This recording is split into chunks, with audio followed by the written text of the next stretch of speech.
Hello guys, কেমন আছো? ভালো আছো না? আমি তোমরা পান্তুষ ভাই। বড় দুঃখের একটা খবর আজকে সকালে আমি পাইছি।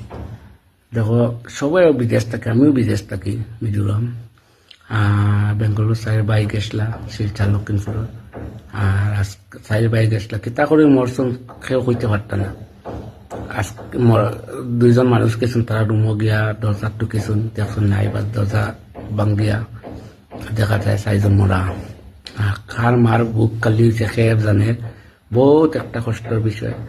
গাই সকল খুব হুশারে তাকিও মিজোরাম হোক যেসা বিদেশ হোক, বিদেশ বলতে তখন মা বাপে দেন আমরা রুটি করবার লগে। আর যাতে তারা মদ খাইলা না গাঞ্জা খাইলা না কিছু খাইলা, তারা কোনো কিছু করি না। ঠিক আছে, এখন খুব পোস্টমর্টম মনে বইব নিয়া ডাক্তারের পোস্টমর্টম করবো। আর পুলিশের তদন্ত করতে কিলা মরসন, পুলিশে তারা খবর লইতে কিলা মরসন কিলা না। আর গাইস সবার কাছে এটা লাইক কোনো শেয়ার করিয়া দিও, যাতে ও খবরটা সবে জানোই।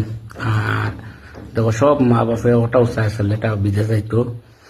বিদেশ গিয়া আজকে বিদেশ লাগ গিয়া 2 টাকা দেখা তার ভবিষ্যৎ মানে ওটা চায়। আর আমরা বিদেশে এত টিকুরভাবে রইতে পারি না। দেখো, আজকে একটা দুঃখের খবর, খার মার বুক কালিয়েছে, খার বাপর বুক কালিয়েছে, খানদনে বর ধরতো না।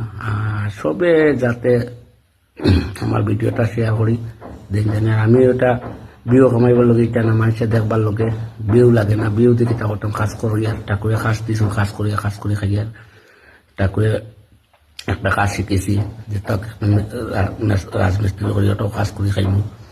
আর আমার বিউ লাগে এটা আমি চাই না। আর আজকে আমি ওটাও চাই আর গর্ব করি। আমারও মা বাবা শুন, আর মা বুক কালি হয়েছে। বহুত একটা দুঃখের খবর, সবে ওটাও চাই জানি সুন্দর হইয়া চলতাম বিদেশ। আর তারা যারা মরছে তারা শুভ কামনা হোক, আর সবে তার লগে আশীর্বাদ করিও। ওটাও আমার বক্তৃতা শেষ। আর শেয়ার করে দিও যাতে মানুষে দেখতে পারে।